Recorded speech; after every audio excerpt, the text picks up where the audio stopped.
What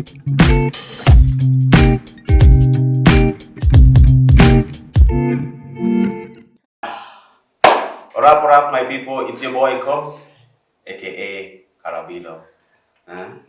Welcome to another episode of Homievybz podcast. Leo tuko wawili na our director hapo nyuma. Mbona unacheka? It's been a minute. How many weekends sijapatikana?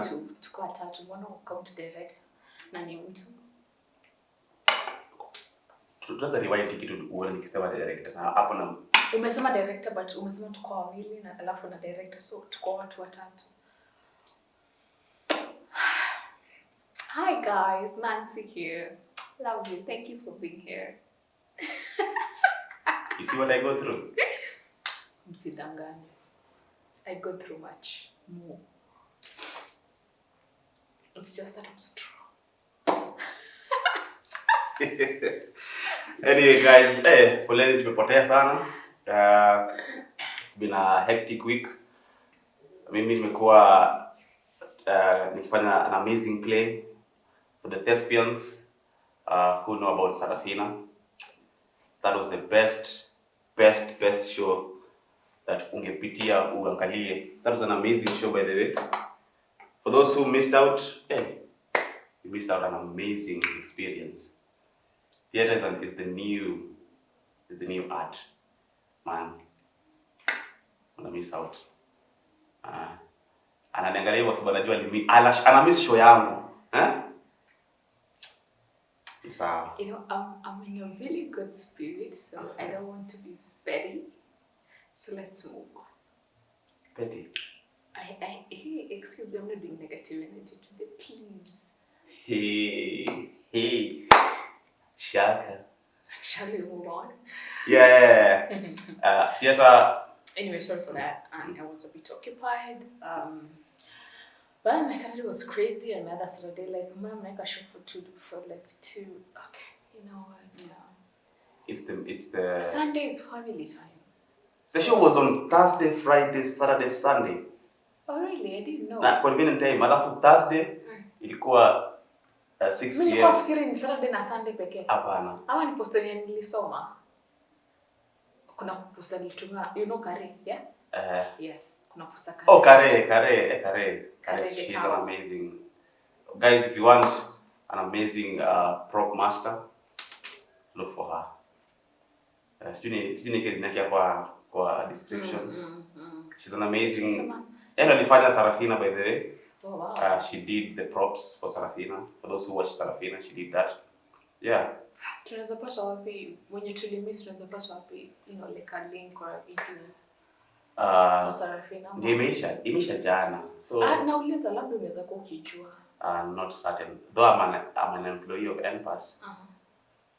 So to drop date. Yeah, I'll get the information as soon as the people above me give me the full details. Yeah, but there'll definitely be one, yeah? Like a link or something? Yeah. And for those who missed this, there's a theater version of the Nairobi Half-Life coming soon at the Kenya National Theatre, probably next year. Yeah. What do you mean next month? Next month, kuna fly little Scrooge. Yeah. And the MPESA as well. We are doing amazing productions. But kujeni mo show zetu ni. Bill, I think it's time we started. Unaona venye unazijua. I think tutakuwa tunakupea 2 minutes to update what's happening this month when hivyo. Oh yeah, because I'm full of details about the theater industry, by the way. Yeah, it's your space. You should be informing us about it. Alafu, it's a good space to connect for thespians, artists, and producers. You get to see. Quick question. Who are thespians, for those who don't know? Let's elaborate. Wacha tu kusema. I'm just being considerate. Thespian, from the word theater. It explains itself, though. You said theaters. Thespians. It's not that obvious. Oh. Yeah. It's artists. People who enjoy art, I'm sure. Yeah. But especially they don't particularly participate in it, but they enjoy watching it, supporting it. Yeah. Not necessarily.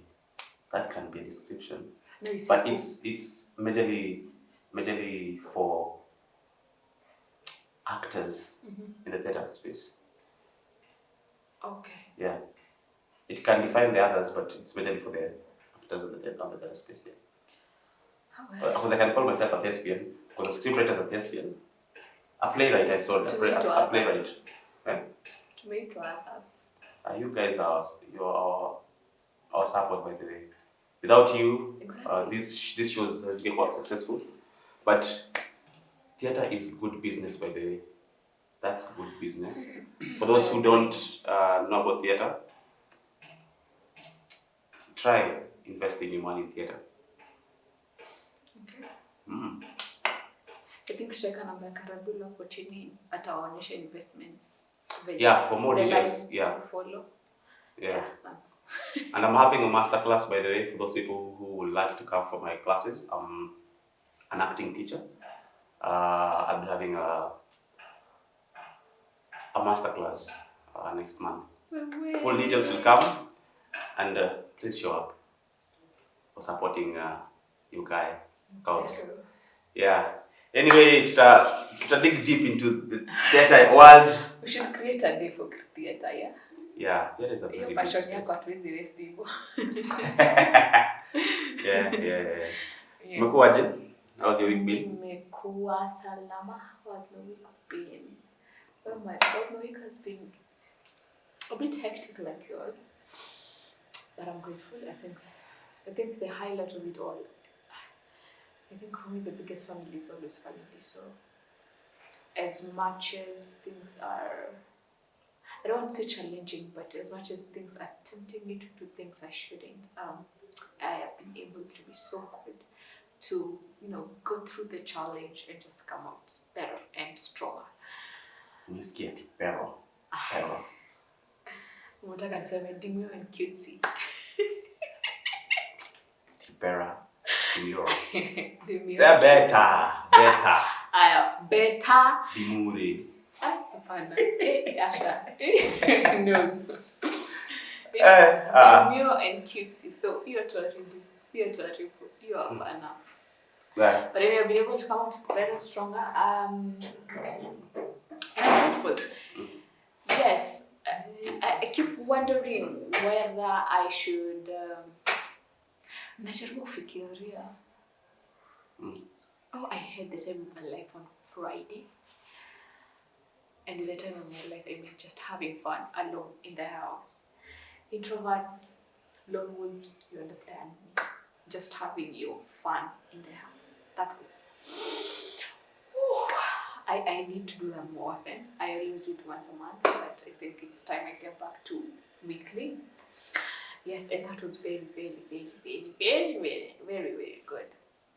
I also received very good news this week. I love that. I talked to my parents. I spent time with Messi. I spent time alone.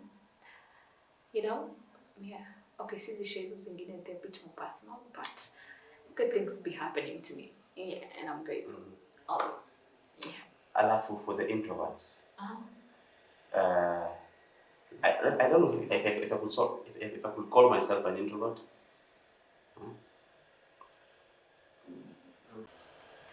Sorry for the itch, but you're back. I was talking about introverts, by the way. Introverts. I was asking if I could call myself an introvert. Okay. I'm an ambivert, because I'm not that well in some spaces, but I'm very vast in a different space. Especially when I'm with my close friends, I can be the loudest. But when I'm planning say, I can be the most quiet person. So I don't think as I did ambivert, I'm an introvert. I'm an ambivert. Okay. Lakini Mungu anasema tuchague tukue tusikue. Okay. Maybe Don't. Okay, I'm not a fan of labeling, but don't be so. Usitake kuwa into those categories. Yeah, just be you. Just be you. Whatever people call you. Okay, but as long as you know you're you, you're doing you, you're having your fun. Yeah, I was talking about but you should try something. Mimi nilijaribu kitu fulani hapa last week. It was on a Sunday. Not this the other Sunday in a year. After the show, I decided to go clubbing, something I don't do. Yeah. Nikaenda clubbing. I realize I've been too serious. I've been holding back. I've been Why? too serious. Hey, the experience was like, yeah. But maybe that was the whole point of you not experiencing it, like you being too serious, so that when it comes to that moment, you will feel it like genuinely from head to toe. Like we were discussing earlier, Yeah. kusema having control over that situation. Yeah. Ni fiti kuwa na awareness that you know where the limits are. Usiende to the extent that kind of lifestyle takes over you. Yeah. Alafu you know when to, just limit. Yeah. But that experience was amazing. If you're an ambivert, if you're an introvert, try something that it's not your comfort zone. Try and talk about comfort zone yao kidogo, but be aware when you're doing that. So ukifanya something when you're not aware, you may end up it's more going astray. Being cautious, because for instance, there are moments where life puts you in a situation where you don't know where you're going, but something like your instincts tell you to take a leap of faith. Oh yeah. So it's more being cautious than being aware, because we always have this fear of unknown as human beings. Yeah, true. It's true. Nilifika hapo hiyo club, I think the bouncers, my friends, and the ladies there will not forget me. I'm not sure I want to know what you did. I am not sure I want to know what you did. Yeah, but I'm sure those bouncers are like, my guy. Oh, it's not bad. Oh, it's like to buy. It's something that I made them put a smile on their faces. Okay, so you're being pessimistic. Yeah. I'm glad it's not bad. Yeah, I'm not that kind of a person. I really. Oh, trust me. Kila mtu mwenye ameshandikwa na bouncer akiingia club hakuangi amefix kwa mind yake ati leo lazima tuonane na bouncer. It's not. Because we was experiencing na bouncers but imekuwa fiti. Because they ended up loving me. The ladies feel quite ended up loving me. Yeah. Wait, okay. Yeah, so the ladies love me. Why does that sound like a song I had before? Yeah. Ludicrous. So try something new, but that's based on my experience. Maybe your experience can be different, but my experience was ilikuwa fiti. Sisi sema ati ilikuwa but yeah. I was in control. I was aware of everything that was happening, despite having some few beers. Okay, that's good. Yeah, beers out. Usende history ya makali. Okay, let's not go there. Yeah. Anyway, for those. Yeah. But ambivert, introverts, try something. Try. Try new things. Try new things. Please, anything that comes to your mind, just try it. Please. Lilikuwa tuongee kuhusu nini? Bwana direction kana kata. Ako sawa. Oh, But I encourage it honestly, because I think that's a space I've been in for quite a while, and it's really good and really educative. Yeah, so please try, please try. Ilikuwa tuongele kuhusu hizi nini zaitwaje? Tukunikumbushe. Insecurities. Insecurities caused by partners, like opposite genders, basically. Insecurities caused by the male gender to the female gender, and insecurities that this gender causes to this gender. Mbona yenye mnasema jina alafu yetu usemi? Females causing on the male gender. Imekuwa discussion fulani tumekuwa hapa na Nancy. ika trigger some things on her side. Tebu tupatie experiences zake. Because it was really engaging before tuilete hapa. Sema kila siku tuko kwa podcast. You have to put me on the spotlight. Anyway, it's a trend that was going on last week, and I felt like we should talk about it. Any lady, especially my age group, let me just work with millennials and above, hata a bit of Gen Z. Wale mnatuitaje wenye tuko katikati ya millennial na Gen Z? Zillennials. Zillennials. Kuna jina fulani jina. Okay, that category. Hiyo kajina. Andika kwa comment section. Let's go with Zillennials. Zillennials kwenda juu. It's a trend that was going last week, and I was actually observing how many ladies posted it, and well, funny enough, most ladies did post it, and like nika ile ya there's this trend where a lady will post her in a various outfits. Ama hii yenye mnapostingi common ya month ikiisha, what you've done, the major things you've done. So it's really got a good number, and I was like, that should be on the podcast, because I feel like my age group either doesn't know or knows and chooses to ignore, or knows and doesn't know what to do about it, you know? So, where do I start? Insecurities for ladies are, let's begin with the basic of, we operate on emotions first, you operate on logic first. Yeah, that's true. Okay? Yeah. So by you attacking that, you know, I understand the level in which men attack. If you attacked your fellow guys' emotions, kuna venye itamwingia sana compared to a lady. But with time of, men have used that as a weapon to just, how do I put it, kill us. I mean, being a lady is all about being feminine. So the fact that you're attacking my emotions, you already started killing my feminine aspects. And I think to some extent that has led to hizi kesi zote tumekuwa nazo, women dying faster, women being killed by men being killed by women, men dying, how do I put it, quicker. What else? But I believe emotions are part of a contribution. Okay, there's generally for humans, and then there's whatever you as my partner project to me as your partner, you know? So for me, insecurity started when I was what? I think 5 to 7 years old. Yes. So for me, it started there, and it started with my dad's friends. There's this thing you men do, you tickle a lady here. It's not cutesy anymore. It's not. It's communicating something, and okay, it's my age. I just felt you right here. Yeah. Age. Oh, 5. I think 5 to 7. Your dad's friend. Yeah. Hey. You shake the hand as courtesy. Tunachoma. Yeah. For me, it started as early as that.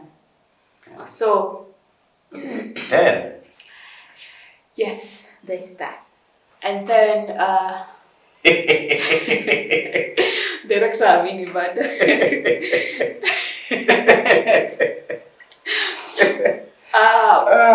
So there's that. There's okay when you grow up. Like for instance, when you guys are in primary school, leave alone even society telling me being around a man is wrong.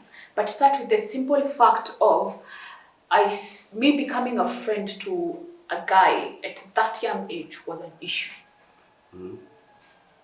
And I know men start producing sperms as early as 11. It's 9. 9 is ladies. 11. As early as 11. Yeah. So for those 10 years that I am interacting with a man, I am considering this person as just venyako. See, how do I put it? See, not a sexual organ, not someone who's maybe raped me in future, or it's just a friend. But your gender, or at least how do I put it? Our parents mostly, sort of separated us from that because, oh, I'm afraid she'll get pregnant. Oh, and I understand that, but the fact that at that age, and I hear even in places like America, that's going on at that early age of 9 to 11, where I start touching my body, that is insecurity by itself. Because I'm at a stage where I'm learning about my body, and you are, in your mind, that's not what you're thinking as a man. It's this is fun. This is what I've seen on pornography, or I've seen someone do it, somewhere. So even the conducts that you men do when you grow up, somehow in front of you, the boys, they lead to that. Because I remember when I was in nilikuwa class 8. Yes, nilikuwa class 8, and a boy in class 6 is trying to have sex with me. Honey, let's even forget about the age. What gave you the balls to just come and approach me? I mean, I love that you have them, but what made you think I would, give into that? So you see, from that, and then the sad part is, men in that age group, zillennials kwenda juu, is when you accomplish something with a girl, whether it's touching her boobs or just touching her butt or just any body part. By the way, any body part just itches. Even spanking, let me just put it out there. If I haven't asked you to spank me, please keep your hands to yourself. So, because I've realized we're now, as much as we're getting comfortable being around each other, there's that respect. I mean, come on, watch Sex Education. If you've watched movies ni nyingi, series ni nyingi, you see that, and the sad part is, you men grow the balls to still do it. Like, honey, they were educating you. From the word sex education, they're just educating you. It doesn't mean you go out there and try it. As a lady, nakumbuka mkiwa wadogo, when you, that by itself makes me insecure. Why? You're asking the boys around you, because then you're boys, you're asking the boys around you, to, project all the attention to me. Na si boys peke, ni kila mtu mwenye amesikia whistle.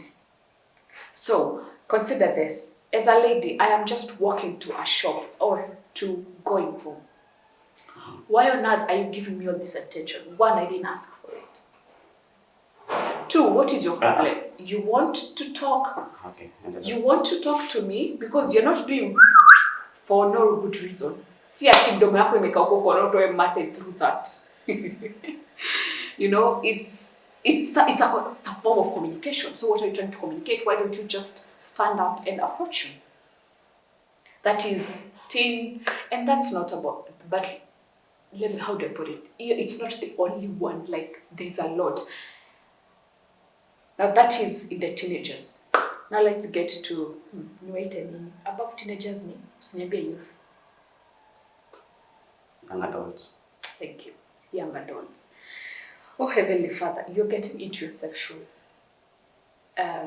you're beginning your sexual journey. Like you're beginning to know, oh wow, this is how sex feels. Oh wow, this is how penetration into vagina feels, So,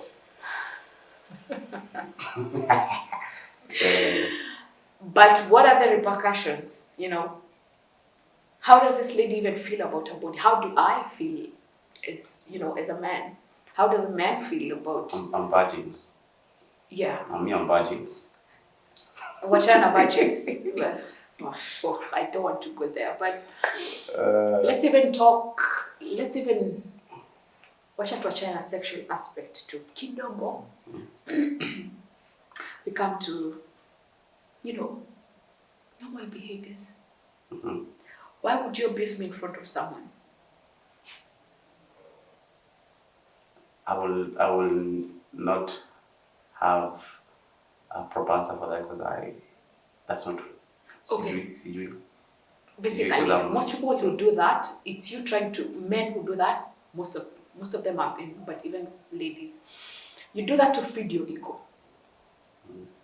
To remind yourself and those around you that I'm still superior, I am still the boss.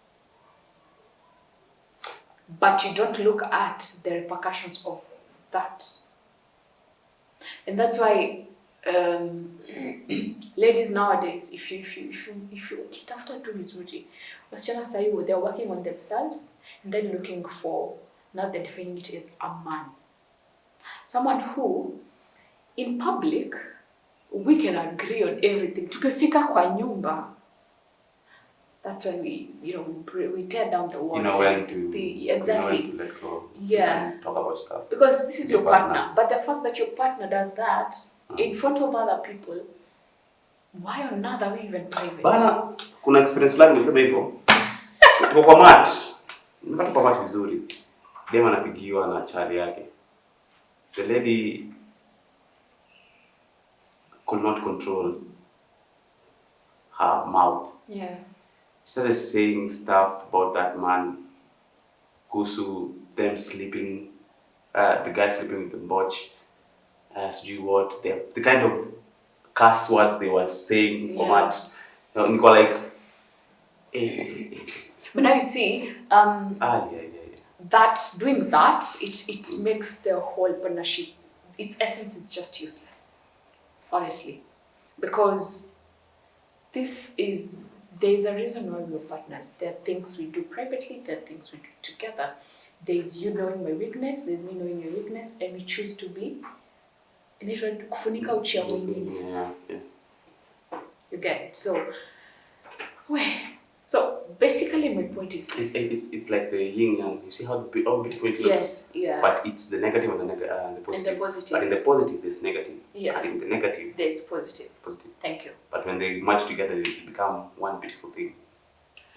Basically, what I'm trying to say is, okay, nilikuwa kwa young adults. Acha tu nimalize zote and then just summarize it all. So young adults, it's all the touchy things you do. If you have not agreed to be holding hands and kissing in public, why on earth would you do it?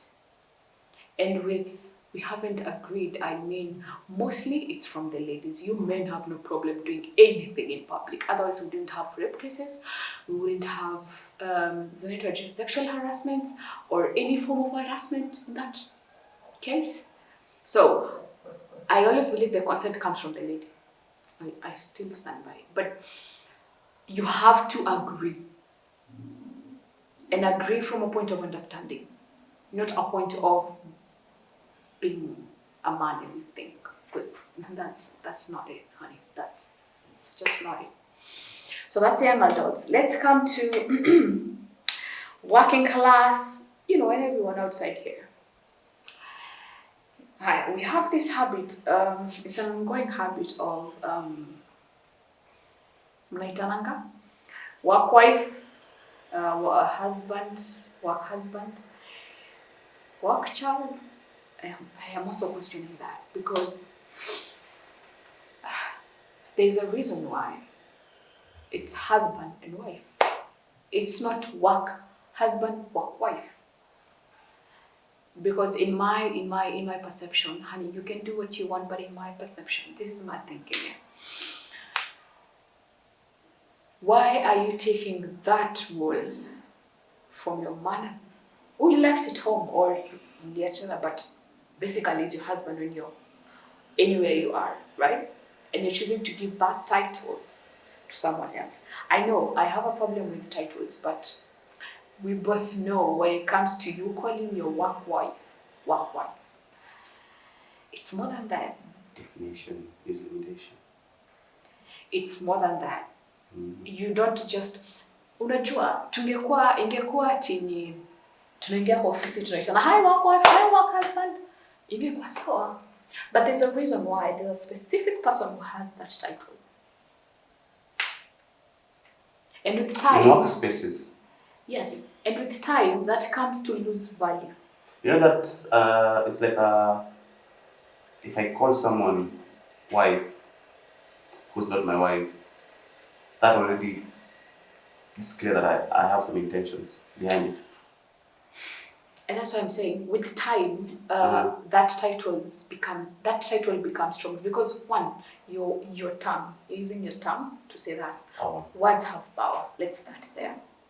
So for that word to come out of your mouth, ilianza hapa kwa akili. Okay? Then it came out of your tongue. So in short, what are you trying to tell nature? The person at home is not enough, so I need this. And nature is very kind. She will do what you ask. You don't want this, let me take it away, let me give you what you want. But you don't know this person past work, right? That's why you give them the work title. Work husband, work wife. It sounds funny and nice and all of that. That's nice. Yote ni kitu hivyo utakuwa vizuri. Nice. Yote ni kusema tu we want to fuck. We want to Below the first time you receive such a title, you'll feel very nice. Someone called me husband. Yes. A woman that that is married, I need a husband. Hey. And unajua, by the time tunaita mtu, that immediately you're communicating something about where you're from. There's a problem, there's an issue there that I feel you can fix it. And that's why you're getting the title. That's from the female perspective. Yes. From the male perspective, it's not about that. It's about sex. It's still. If I call you my wife, it's fine. I want to fuck you, man. It's fine. You can. That may happen or may not happen. Yeah. Yeah. It may happen, but it may not happen. Right? But the fact that umeniita, it shows what? You're addressing my what? Okay. You're addressing Sujibu Swali. You see my point? Like, we get it, guys. You know very well.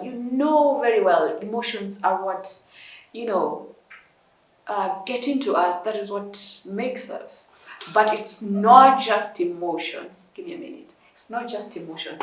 And stop using emotions only to attack. Because when we serve with the courtesy,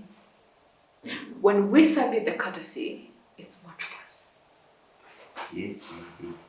It's why my wife poisoned me. I committed suicide because my girl left me. Okay, on all those reasons. Yes, you wanted to say? Let me dig into one of the biggest insecurities that you ladies give men. Not men, boys. Yeah, let's call them boys. Because men know what they want. Men know who they are. I think boys, it's majority of the male gender that driven by their ego. Now, ego yetu is something really fragile. If butchered, especially by a lady, that can inaweza the self-esteem of this person. For example, let me just give you a little example ya Donda kuite kitu fulani alafu ukatae ama umtusi. Baby girl. You see the kind of response the mtu atafanya will show you how hard that person is. Yeah. Atakutusi matusi fulani usikie utafeel that the pain that guy amepata. So it's all about ego for men. Alafu the biggest insecurity is when you girls, because you have the power. Maybe for example, mwanaume ziwa ego yangu kwa rahisi. Aki twist kidogo nikichapo. Amani, we communicate about it. Tusalimiane kidogo. 3 minutes later, tunacheka. Tunakunywa soda hapo, but the communication was done. But for a lady, you can butcher this ego to an extent that a fellow man cannot. That's why nikuje nitusi TJ, ama TJ nitusi. Tutacheka history ishi hapo tu tusahau. But when a lady does that to a man, hey, sijui niseme aje. Another one is when you girls do stuff for the boys. This together for the boys. When you do this to boys, when you give them this idea, for example, names. oh baby boy, and this. Do you know? Honey, oh bestie. Cutesy. Cutesy, yeah. Those names. I'm use those my pair my boys because you know what they want from them. But remember, babes. But remember, these little things. To you, it may sound cutie and stuff, but to this boy, it's sinking in. It's an idea of creating in his mind. That's when it is very awesome. It's very awesome when you have a male best friend until he start quoting you, tagging you in love quotes. What do you find it happening? Because the idea, calling them all these sweet names with the intentions of just being their friend. Do you know that's also a form of communication? Because boys don't understand that. Yes, boys don't. Boys are like, wait, Nancy later babes. Nancy alifanya hivi, Nancy, hey, you see what are those? We're like, Nancy. Nancy did this, Nancy did that, called me this. Lakini, the moment this boy askia tu kweli, you don't know how hard that boy. Atakuwa zile za, I understand, but I understand. Anaumia ndani. That word. That word. I understand. Oh, Heavenly Father. For the love of God, like I told you, you will never get even close to understanding how insecure ladies feel around men. We felt actually over the years. And that's why counselors keep pushing people to go back to their childhood. Because that was the source of the insecurity. Misi juu tukipata Nairobi, haulizange mtu ati sasa ulizaliwa wapi, ukalelewa wapi, how was life there nini. And as much as someone will want to tell you that, they'll just give you a generalization and they will not tell you the bad, they'll tell you the good. The only bad they'll tell you is 2 or 3. But they will not tell you, I am insecure because when a guy did, the next thing that led is boys following me. And it was 7 p.m. I was getting off from, kuokota kuni or work. And somehow I got raped or something, I think honesty is a very good way of communicating. Because when we assume that they understand what my intentions were, that builds a lot of resentment. How do you communicate your intentions? Sinakuja nakwambia, hey Nancy, I want to do this. I want A and B. Kama ni sawa? Kama si sawa? We accept. Hey, please teach your fellow gender mates. Because kama si sawa, they will keep pushing. You know that. You men do that because I never get to understand why, and this is something I personally have. I have experienced. Yes, I have already communicated, honey. Thank you. I really do. Now, you do it gently. Thank you. I'm not interested.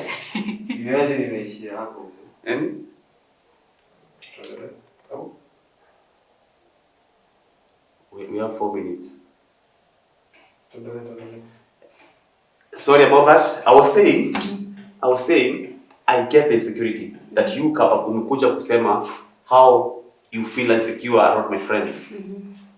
I understand that, but me as the man, that was like, as the boy, if you're my lady, there's no way I'll allow you to feel that way. I'll confront my friends about it.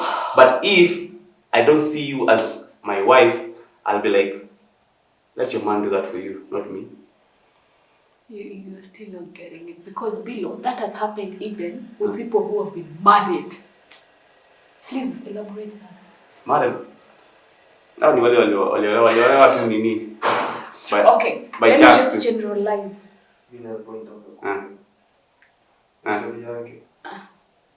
you come to find that kuna kitu moja vile unajua. When I'm dating a girl, and I have my friends. If my friends know that she's my girl, they'll keep apologies. Completely. After they can't visit. After they visit, they want to visit and they can't visit. No. If maybe I just want to have a good time with you, then maybe you will umenikufia to some other extent. Mimi siwezi danganya mabeshte zangu. Kweli wako. Kweli, but they can lie to you. But they will lie to you. Because at the end of the day, me as a man, usisahau sisi wanaume tuliumbwa visual beings. Visual beings, exactly. Mimi mtu natembea ndio niseme okay. I would love to have a moment with them. Ndio mje ameniba na siwezi mind. What's a hug? Ndio kweli by the siwezi. Oh yeah. And yes, yako muuliza why these things happening into marriages.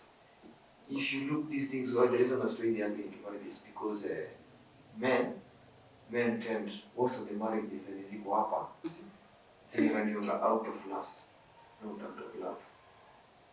For example, wanaume husema if I have to sleep with a girl, lazima nihakikishe ndio mwenye nalala naye naweza kuvumilia. Akiniza vile.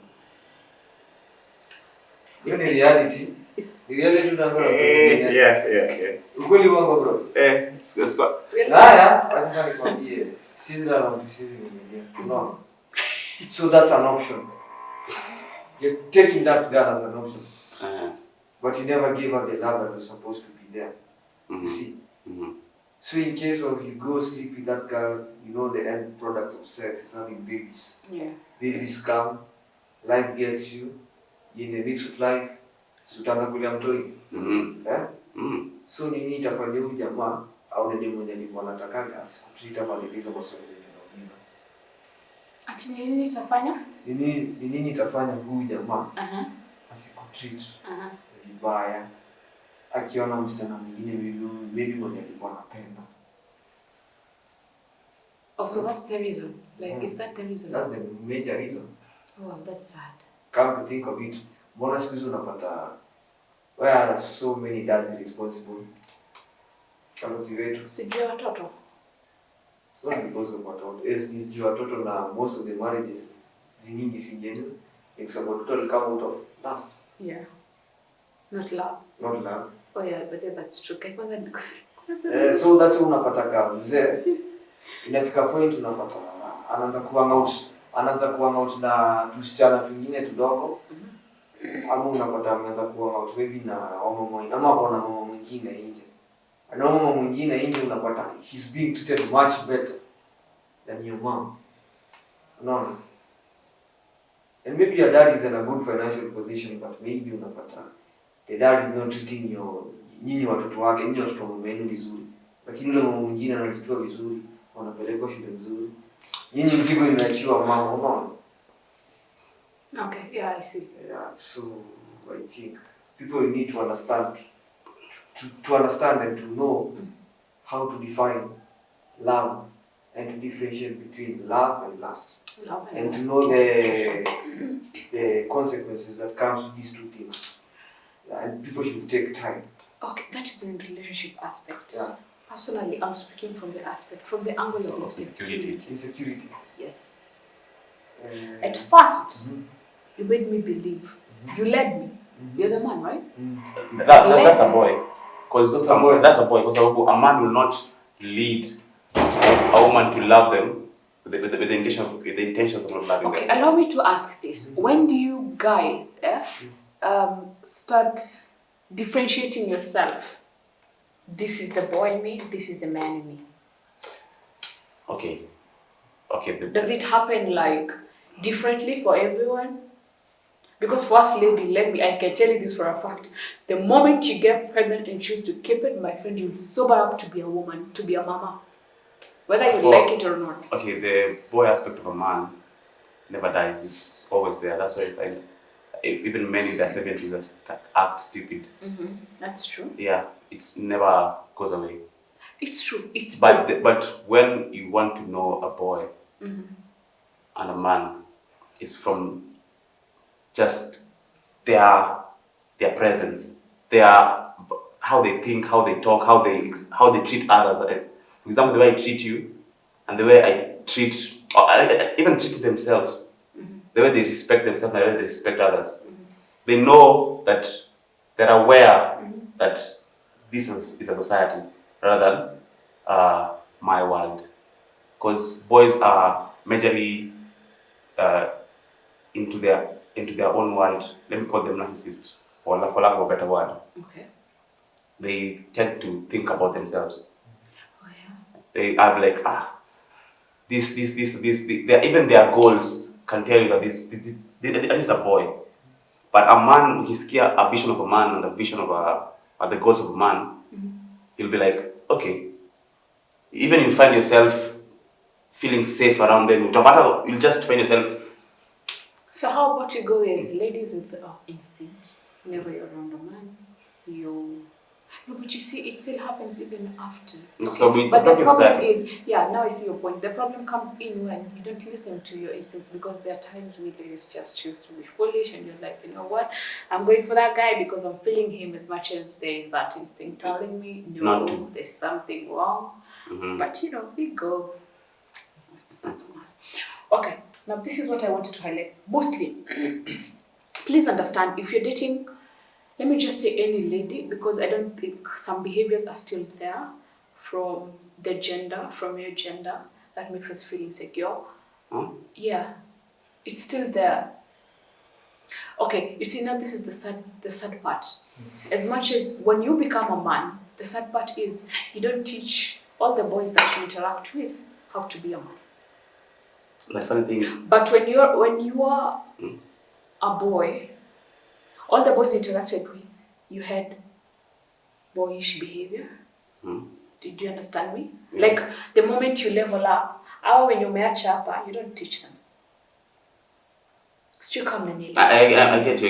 Yes. So, and that's why I'm saying it's still there, because one thing I usually say, if there's one thing you guys are good at, it's copying those who are above you, especially your gender. Okay, we do the same, but your gender is highly, So, as much as if TJ chooses, actually not chooses, but when TJ becomes a man, when Billy becomes a man, the boys he was with, they still remain boys. Not all of them get to be men. But what effort do you as a fellow man do to ensure that this boy gets to be a boy? Because I believe that's where the concept of mentorship and coaching and everything comes in. But most of us are really running away from that. And when you're told to attend counseling, therapy, blah, blah, blah, you're like, not for me. Sadly, Nini, it's a world of, it's a broken society. Let's be honest. It's a broken. Sababu, I'll think of my self-elevation rather than trying to elevate someone else, because I cannot serve from an empty cup. I have to fill my cup first, then I can serve from that, because I need to fill my cup first. And by the time I'm filling my cup, coming to fill yours, you're already catching up, or maybe you may outgrow each other, probably. For example, my friends, or the path you chose. For example, I grew up in a place where crime was a norm. And I cannot convince someone to choose the life that because that's my decision. His decision is this way. I'll have to remember that it's hard for someone to change a character, but easy to change a habit. Do you know, I find that funny from your gender, because you will do anything painful to get money, but you'll not do anything painful to have a better character. Don't you find that weird? It is like I said, it's a broken society, because we're meant to believe that. I'm not saying that it's your gender only. Yeah. We also experience so that. With the things I see online. Things we experience. Yeah. Things we experience from even our gender, that is hard. But what I'm saying is there are things we can avoid, honestly, especially from your gender, just to help us feel a bit more secure. Unaona wakati my dress my choice came. Why did that slogan come up? It's either you teach your boys to be better and stop blaming women for dressing the way they want. Because but remember, sometimes we men know our fellow men. It's fine. We know. I know the kind of thing a man can do. It's just a basic. It's just a basic thought. Do you know the fact that I stand on my wardrobe and just think I feel sexy today and I want to put on that dress, but I know very well nikitoka tu hapa nje tutaenda mbali, by the time nafika Ruiru nitakuwa nasumbuliwa na wanaume kadhaa. That's one. I will not even feel secure wearing that dress. Because I know somebody somewhere either will try and touch me or just do something. Okay. Let's be honest, Nancy. That's your gender. Let's be honest, Nancy. Allow me to finish. That's me. Nimesimama kwa wardrobe ni saa 2 asubuhi na najisikia kwenda brunch saa 5. So that shit, like it's that. I am trying to help you understand how insecure you guys. And I'm trying to make us think. Yeah. Consider someone who's dating. I'll have to think of it this way. I'm on my wardrobe. So hata siendi out na my boyfriend. Maybe we're going out with the girls. But the fact that I'm leaving this house with the one person, without the one person I feel secure with, to go with the girls. One, it's the girls, so we cannot lie to ourselves that we are going to fight at tuko tunajua karate aje. 2, we are going to a club, honey. It's mature people that people are drunk, mature, we are going to find there. 3, there's the club person. I don't know who that guy is. I don't know. It's probably it will be a guy. Okay? High chances. High chances are it will be a guy because, well, the female drivers are a bit expensive. So it's gonna be a guy. I don't know who this guy is. I'm choosing to trust this guy to get me home safely.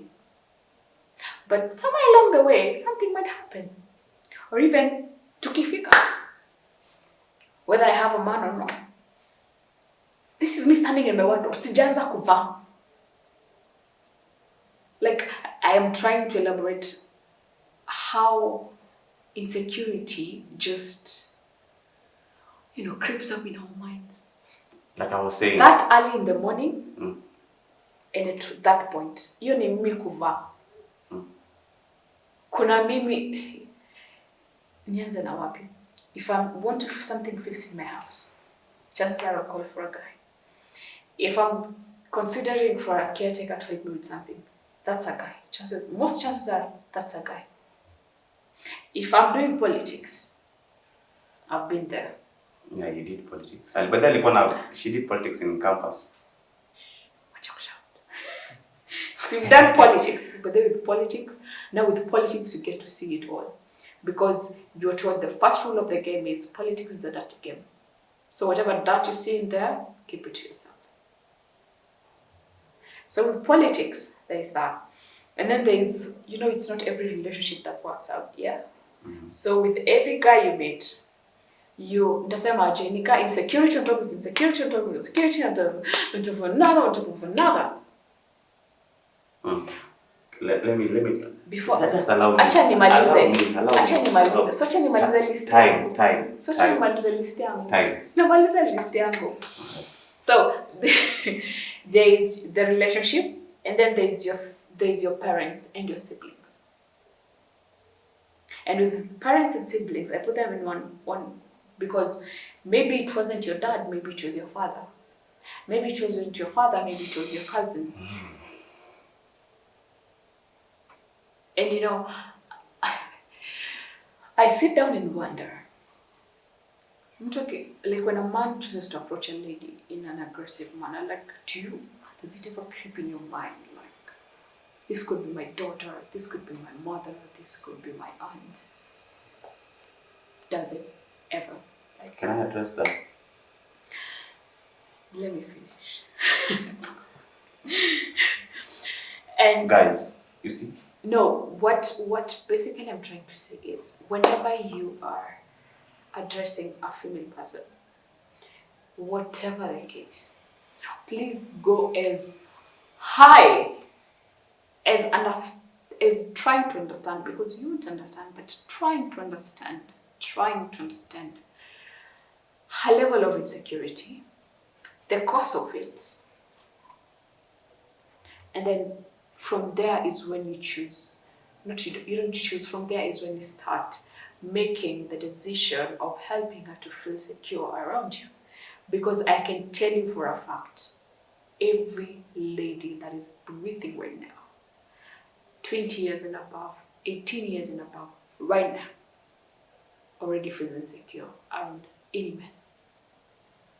Around any man. And I will extend to the point where now we're even doubting our fathers, considering the high increase of fathers raping their daughters. So we're left to the point where it's me as a mother to protect my daughter and hope the world will protect her, for the rest of it, because I cannot always be there for her. It's sad, it's really, really, really sad, but it's something we need you guys with dingling between your legs to work on. Thank you. Below you may speak. What you're saying is true. It's women are in more danger than the men species. And before we change society, we cannot change it in an instant. Yes. But so far, we can start from somewhere, though. Yeah, by letting the man or your guy, for example. I forgot one thing. The fights, whether we are intimate or not, the fights, guys, the fights, please, for the love of God, stop using your fists on ladies. Please use the boxing, sandboxing bag. Punching bag. Yeah, punching bag, thank you very much. Go to the gym. Box your fellow gender mate. Please we are fragile, we are soft, we are sweet. Just be, give us the room to be that. Please. That's all we are asking. To be sweet, to be secure, and to be soft. And as I was saying before I was interrupted, I was saying this, there's this aspect when I tell my woman to dress in a certain way. Oh, hallelujah. I know. But I think it's high time we stop doing that. We start, instead of telling them, just be the man enough for her to just see it. By just, because it's easy to love than to instruct, to listen than to speak. Yeah. For example, if I keep on telling Nancy, don't dress this, I should be loving her in a way that she accepts and loves who she is. The kind of confidence she gets from the way I love her, she'll not have the need to go dress all this to feel, or to do makeup to feel, or to do so. Let's be honest. Let's just be honest. Let's call a spade a spade. Mm-hmm. All this makeup, all this dress is majorly for affirmation. Mm-hmm. Sometimes, yeah. And we cannot get that from them, because women love attention. Women love. That's what from what she said at the beginning. We act from the aspect of logic. They act from the aspect of emotions. You see, understanding that kind of aspect, there's no need of us enforcing our facts on them. Let's just love them. Huh? So, me, but there's this lady. I think. How do they call them? Ladies from the countryside. The cowboys. Cowgirls. The cowgirls. think so. Let's just countryside girls. She said on her platform, Howdy. on her social media platform, she had a picture of her and her husband. Alafu the rest is the stories on how she loves doing stuff for herself. On the comment section, akauliza, why don't you post yourself? By a fellow lady, her response was very nice. Until ikafanya me feel like that man is doing a very nice job. The guy was doing a very nice job. The girl felt there's no need of doing that because the moment she posts that, how many comments from a man do you think will be there? Calling her cutie, calling her all this. And that's a gate pass for her to... Demon cutie. Yeah? That's a gateway for her to feel like, there's more to this than... Yeah. You see, in a room for her to think otherwise apart from the husband. Her response, I was like, I don't think I would do that because the moment I do that, the comment section will be filled with affirmation that will make me think others about my husband. Yeah. It makes me think that this 80% my husband is giving me is less, so I go for the 20%. When you go for the 20%, you forget that you had an 80%. You see? Yeah. So we should stop. Good job to her. I know. We want to show how masculine we are by Nancy and Vicky. Nancy do this, but when you just love them, it will happen. Naturally. It will happen. To It's even the food utakula na useme was the man. I'm trying to think of a good example from your angle that will elaborate it, but yes, yes. So me have a question to ask. Please ask. So inamaanisha I think relationship here, especially for your gender. Yes. It starts from the father. Yeah. Okay, because the father is the first man that interacted. Very true. Yes. Very true. And this means that if your father never gave you that attention, if your father never gave you that love, you may end up seeing it somewhere. And you may end up getting something better or something worse. So I think we as men, or we as young men, we are trying to be potential fathers. We should also get to treat our women first good, our wives first good. Then from there, if you're blessed with kids, you should treat our kids with love. Because if you come to realize that these are things that we see, it's not something that is hidden. You see that majority of the male parents, so that we call our fathers, they are not so much into our relationships. Practically. Did you go to a boarding school? Yes, I did. From which class? Which class? Class 7. Class 7 to Form 4. To Form 4, isn't it? Yeah. Did you go to a boarding school? Class? 6. Oh, no, 6, 4. 4. So you're just like me. I also went to boarding school from class 4 to class 8. Class 8 to Form 4, isn't it? Yeah. Form 4, you finish your high school level and join the campus. At that point, does your parents, to be precise, your dad or your mom? Okay, let's go with the dad. You personally with the lady. Did your dad, have you have that personal close relationship with your dad? In such a way that you can just walk in and tell him, Dad, I feel this, I feel this, I feel this. Him without, and he'll not judge you, and he's going to give you a listening ear, and talk to you like a friend. Yes. You've had that? My dad, yes. Your dad, yes. So you will be lucky.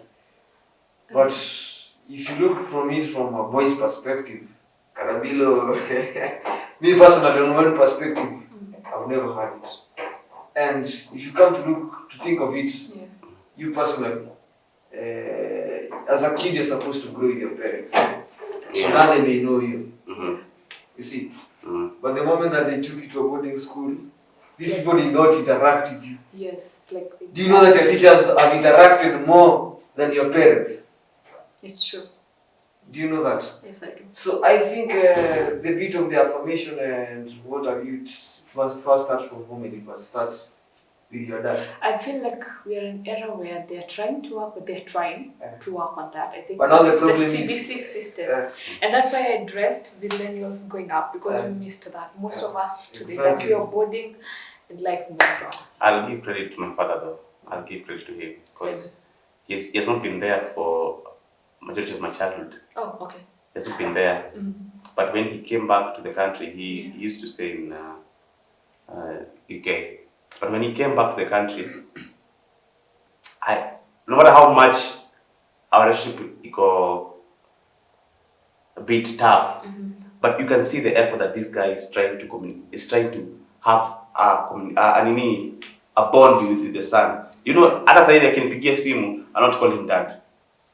Just go, hey, my guy. You see? That kind of relationship. So me noticing the effort makes me be open to it. Okay, I think what I would despite say, having the other African dad mentality. What I would say is the zillennials kwenda juu men aspect. Whenever you are helping a lady, whenever you're loving a lady, whenever you're helping a lady feel secure around you and all of that, you are healing not only the father's wounds, but the wounds caused by the other people.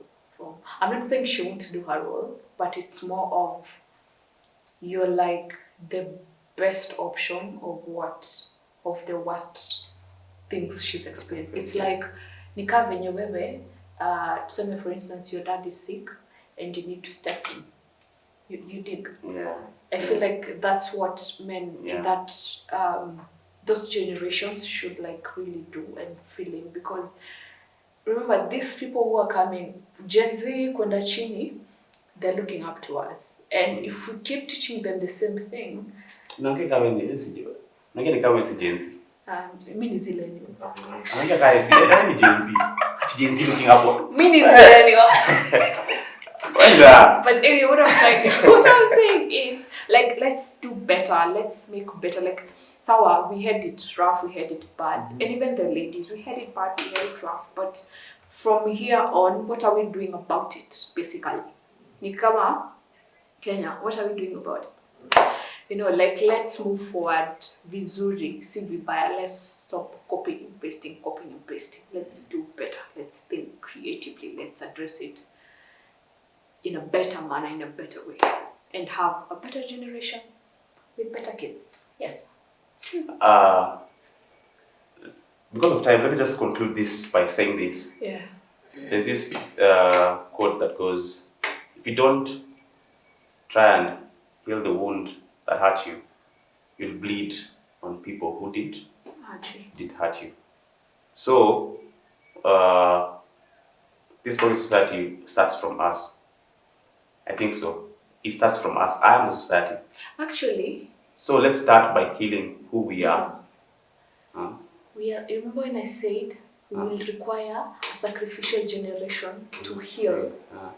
Oh yeah, I remember. I think we are that generation. Yeah, we need to actually put in the work and just do the healing. Then our kids will, you know, learn from us, be better, because at least they'll have a reference, you know.